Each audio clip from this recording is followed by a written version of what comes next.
What is up everyone? Today we are recapping Pitch Black. So strap in and let's get started.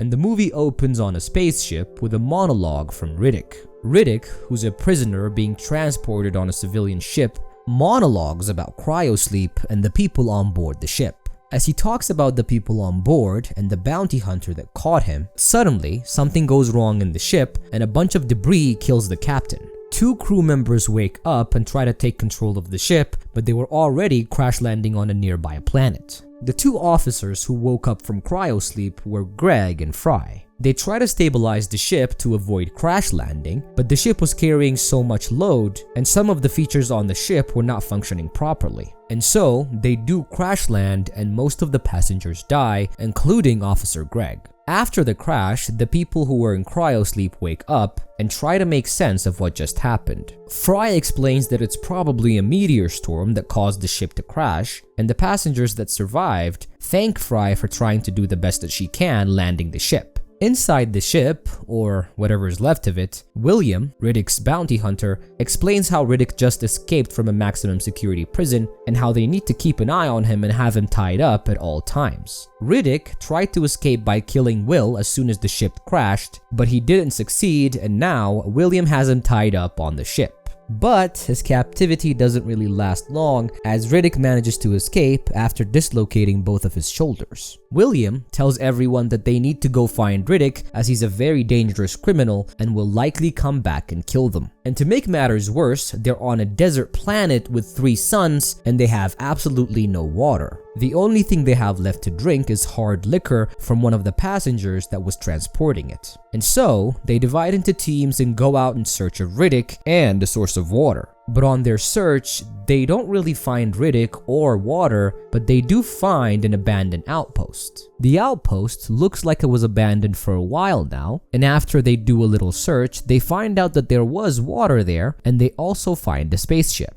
As William and Fry were stuck at the outpost looking for water and Riddick, Zeke and the rest of the guys were waiting for them at the crash site. And Paris, one of the passengers, hears some kind of sound and goes to check it out. When he asks Jack if she was the one that made the sound, she tells him that it wasn't her. Oh yeah, by the way, all of them think that Jack is actually a boy when she's actually a girl. Yeah, pretty confusing. And as he was there, trying to identify the source of the sound he heard, Jack notices somebody walking by the ship.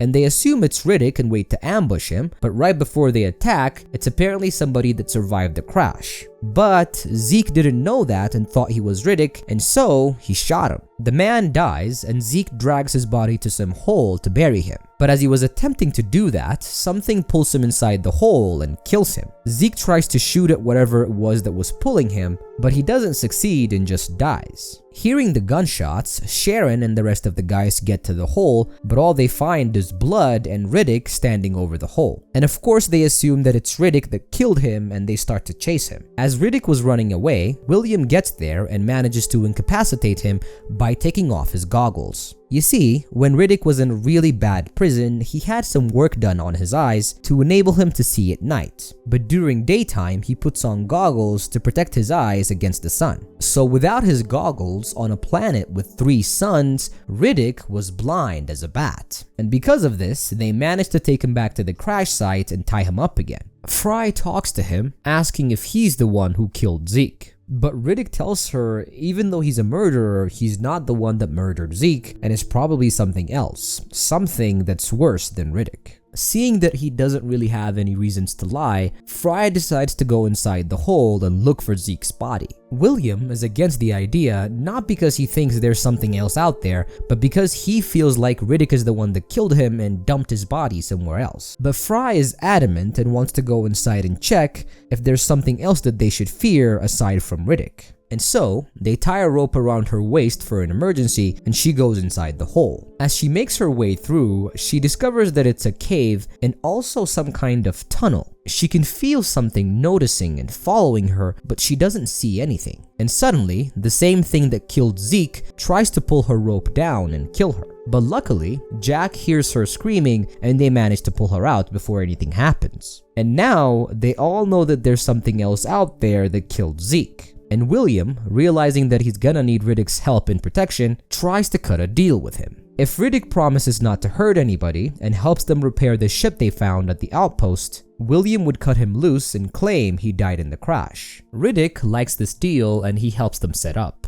And he's also acquired an admirer. Jack seems to like him a lot and she starts to copy everything he does. Back at the ship, Fry does a system scan as she's now the captain, and she figures out that they're going to need more fuel to fly the ship. As they were taking a rest from working on the ship, one of the kids, Ali, goes missing. The imam, who's on a pilgrimage with the children and who was supposed to be watching him, finds Ali's body in one of the rooms of the outpost, and he's been eaten alive by alien bats. And the only upside at this point is that they've managed to make a device that siphons water from the groundwork, and they now have clean water. The only thing on everybody's mind now is leaving this planet as soon as possible, and their urgency to leave becomes more pronounced when Fry informs everyone that an eclipse is about to happen, and whatever killed Zeke and Ali is going to come out of the caves because they're in there to avoid the sun. As Fry rushes about fixing the ship, William tells her to calm down because he wants to do it at the very last minute before the eclipse happens. When she asks him why he wants to do that,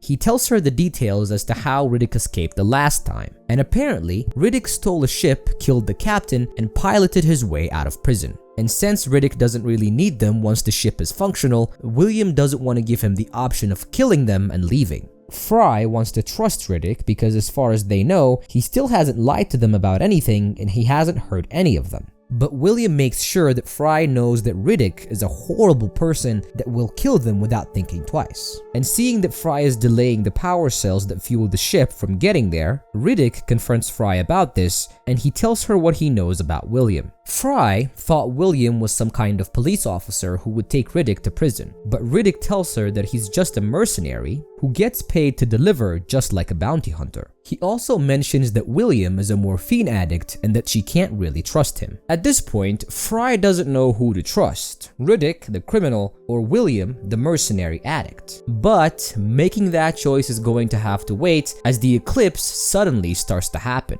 They hurry to the crash site and take as many power cells as possible to power the ship, but the eclipse is now in full effect and the creatures of the planet start to come out. And the person that could help them now is Riddick, as he's the only one that can see in the dark. As millions of these creatures start flying toward them, all of them run for cover, but Sharon wasn't so lucky and she gets taken and eaten by the aliens. As they were making their way trying to hide from the aliens, another one of the Imam's kid dies. They manage to shoot one of the aliens, and they discover that the aliens are like vampires and they're allergic to any kind of light. Riddick has also discovered that they're attracted to blood. And judging by how things are going so far, Fry decides to go to the ship tonight as they don't know how long the eclipse will last, and sitting around waiting for one of the suns to rise will only make them more vulnerable. So they all agree to walk to the ship tonight, and Fry tells them that they will follow Riddick, who can see at night, and he will lead them to the ship. They pack everything that they might need to travel, and as precaution, they take as many light tubes and light sources as they can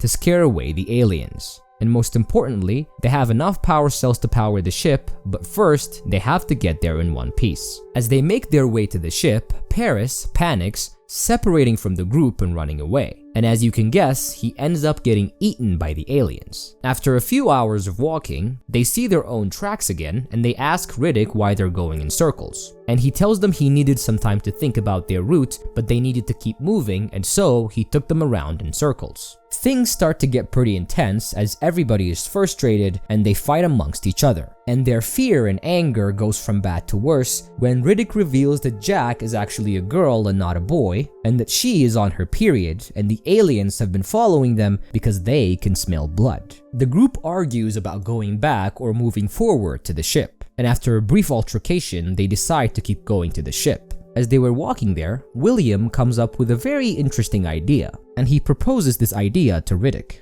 The idea is for Riddick to kill Jack and drag her body behind them because the aliens are following her, and if they can feast upon her body, they'd leave them alone. Angered by the fact that William is ready to sacrifice a child to save his own skin, Riddick attacks him. As Riddick and William fight, the group that were behind them run away. Riddick manages to cut William in the back using his shiv, and William starts to bleed heavily. And as the last source of light around them gets extinguished, one of the aliens smells William's blood and comes for him. William tries to defend himself using his shotgun, but to no avail as the alien kills him. Riddick goes back and finds the group, which are now only 5 people. After a little break, they start to travel together again, and Riddick sees only one path toward the ship. He tells the group to keep Jack between them and to move forward and run, and he runs behind them, dragging 4 power cells, each weighing more than 30 kilograms. And their only light source now are a bunch of whiskey bottles that they're burning. As they run toward the ship, the aliens, millions of them, start to fly above them in the sky. And moments later, the aliens start to attack each other as there is no sustainable amount of food left on the planet, and their blood comes pouring down like rain from the sky.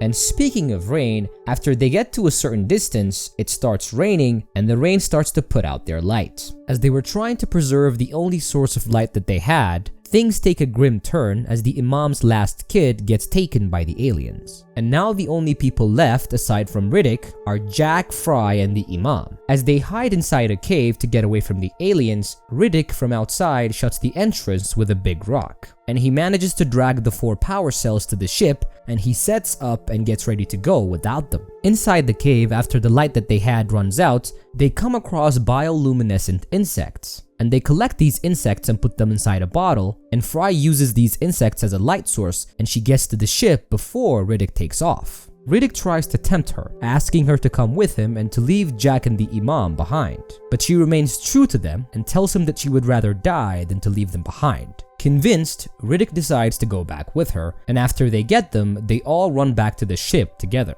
3 of them make it to the ship, but Riddick gets cornered by the aliens. As 2 of the aliens corner him, Riddick fights them and kills them but gets injured in the process. Hearing him scream, Fry goes to where he is and she tries to help him to the ship. But as she was trying to help him up, he was still holding on to the shiv and he accidentally cuts her and she starts to bleed, and in a split second, an alien smells her blood and drags her into the darkness. And now, the only people left are Jack, the Imam, and Riddick. And the movie ends with Riddick getting aboard the ship and flying them to safety. And that's how this movie comes to an end. I hope you guys enjoyed our recaps. Make sure to leave a like, leave a comment, and subscribe to my channel. I love you guys so much, and I'll see you on my next recap. Bye.